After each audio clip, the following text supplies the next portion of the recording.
Hi friends, it's Brittany Valadez here for BravelyDaily.com. Thank you so much for joining me for this video where I am chatting with Amber from The Chosen. But before we get into that, if you guys like this video, make sure you give it a thumbs up and subscribe. Also, don't forget to follow me on social media. I will put all of that in the description box below. Oh yeah, and make sure to hit the notification bell for these videos so you can see when I upload a new one.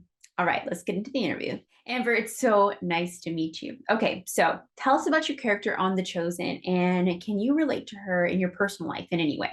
My character on The Chosen is Tamar. She's also known as the Ethiopian woman who brought the paralytic to Jesus to be healed in episode 6 of season 1 of The Chosen.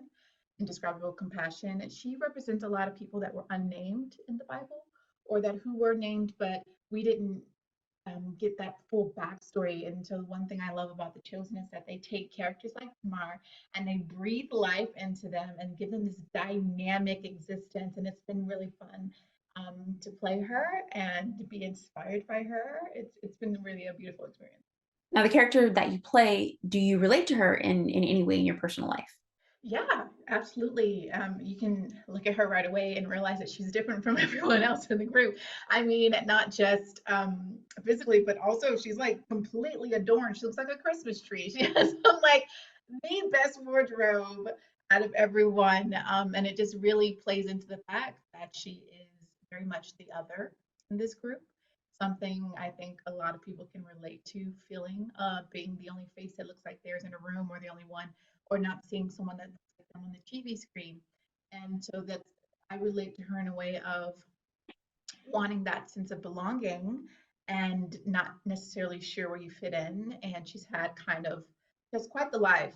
Without getting into it too much or like any spoilers, um, we're going to be finding out a bit about her in season 3, learning about where she's come from, why she is here, and how that's affected her. And it's going to be a really great, touching story, I think.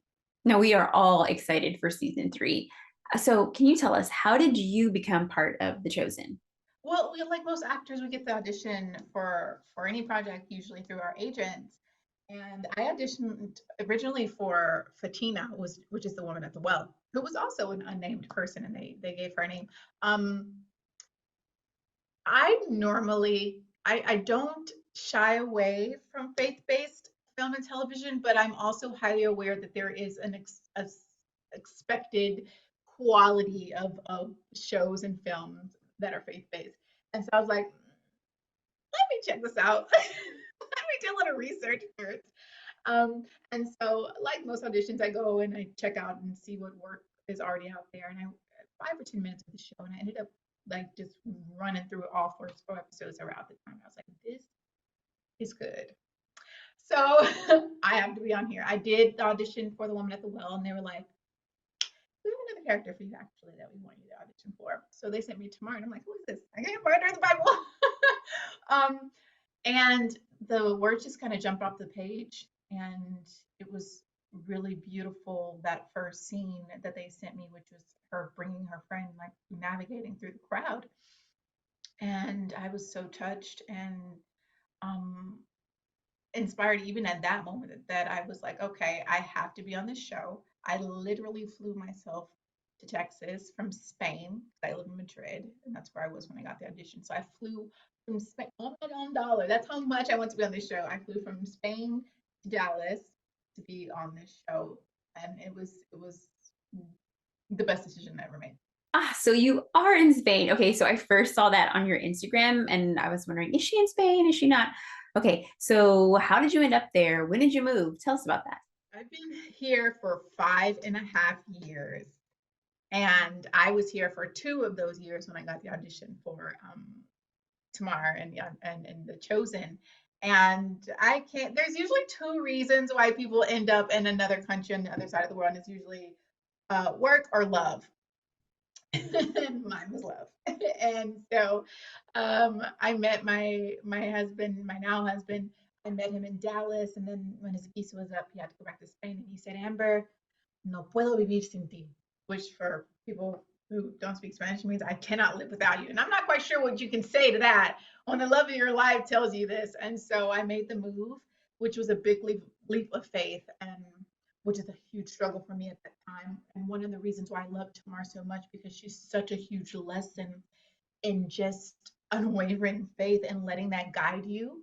And I'm so grateful to be able to play her because I actually use her and have to remember like how she is in order for me to get through things sometimes. I have to tell myself, step out on faith. Like that's my motto now because it's like you can let the anxiety and the depression and all that weigh on you so much and forget that that burden's not yours in the first place. So being here was like has been that little step, well, a huge step of faith, changed the entire trajectory of my life. And you live in one of the most beautiful countries in the world.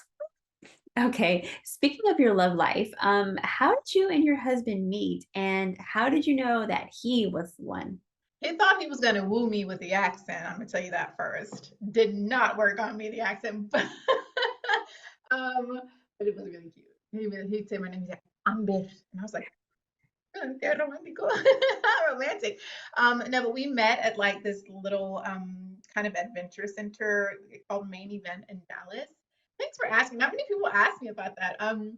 And he came in like 45 minutes late. So I was already like, okay, this date is over before it started. He'd already been written off. But he was so charming and so cute and so sweet. And we ended up, he talked me into staying and we played a game of bowling.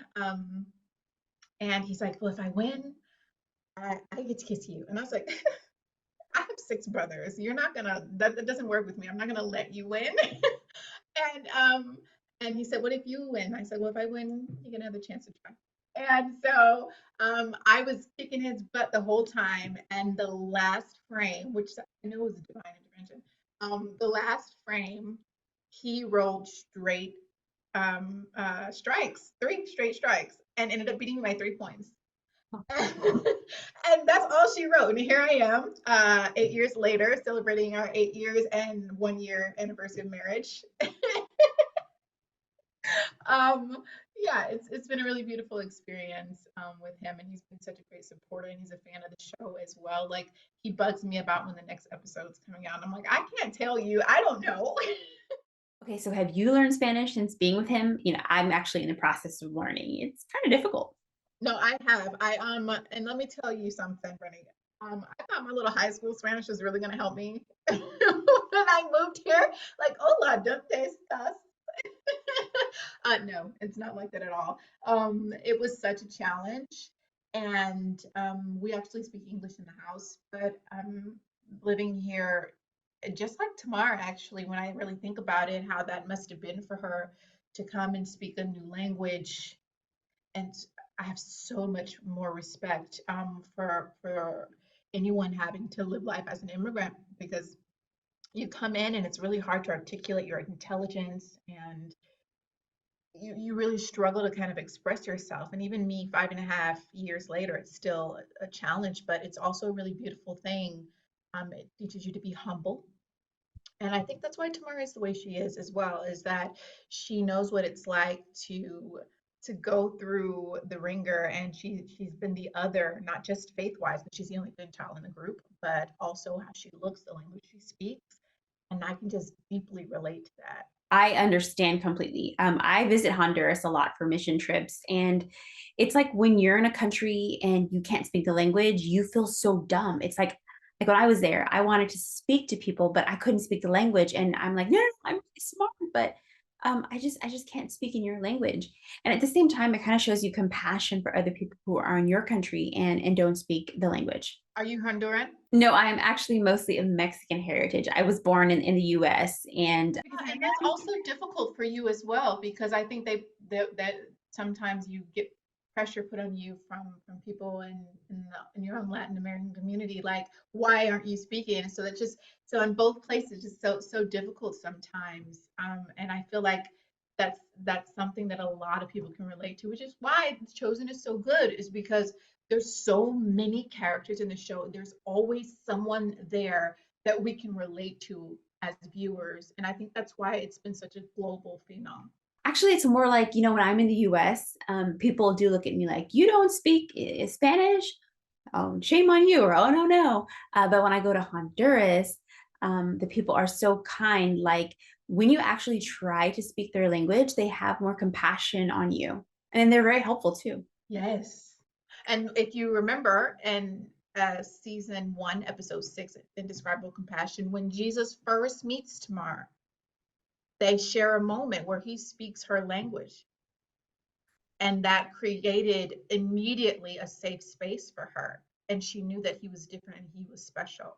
Yes. And so when you say that, that definitely reminds me of that. And so I make every effort possible. I've never been like, I'm like, Inglés when I'm here. I'm like, nope, we're gonna push through that. So it was a really beautiful connecting moment for Jesus to come. And that's the great thing that we love about how The Chosen portrays Jesus and how Jesus really is how he comes and meets you at your level where you are, and even coming down and speaking your language. So it's really beautiful that they put that in there. Exactly. 100%. Now, I do have one last question. This is from a fan, and he wants to know. So, being on The Chosen, obviously set in biblical times, was there anything that was different then that's obviously different from now? You know what, Brittany? Surprisingly enough, not much has changed in 2,000 years. We are still trying to do the exact same thing that they were trying to do. I think because we've read about them in the Bible, we forget that they were real people. We've kind of like, oh, this being that we've read about, kind of like it makes them a little bit unrelatable sometimes, the way we've grown up hearing about them. But actually playing them and being there and having dirt in my toes and sweat dripping down my back, it's like, wait a minute. All they were trying to do was make it to the next day. All they were trying to do was make a living and pay their taxes and raise their children and just connect to each other in a meaningful way. And it's the exact same thing that we're doing right now. It's the exact same thing we do every day, is trying to make it to tomorrow in the most meaningful and purposeful way that we can. And that's the biggest lesson that I've learned during this show, is like, other than some rad outfits, not much has changed in 2,000 years. It's the same message. The message has stayed the same. The journeys have stayed the same. And I like to say often that you're unique. You know, I'm unique, but the situations we go through are not, because someone has lived this before. All right, friends, did you enjoy my chat with Miss Amber Williams from The Chosen? If you did, let me know your thoughts in the comment section below. I'm so excited for you guys to see season 3, and I actually have a series of interviews of some of the cast, and I will put that playlist here at the bottom so you guys can watch all my interviews with the cast members that I did chat with for season 3 of The Chosen. And remember, if you like this video, make sure to give it a thumbs up and subscribe. And don't forget to hit that notification bell so you can be notified each time I upload a new video. Also, if you want to follow me, you can follow me. Follow me. It's really fun. Follow me on social media. It's pretty much just at Brittany Valadez everywhere except for TikTok. It's at Britt Valadez. I will list all of that in the description box below. Until next time, I'm Brittany Valadez for BravelyDaily.com. God bless, and I'll see you in the next one.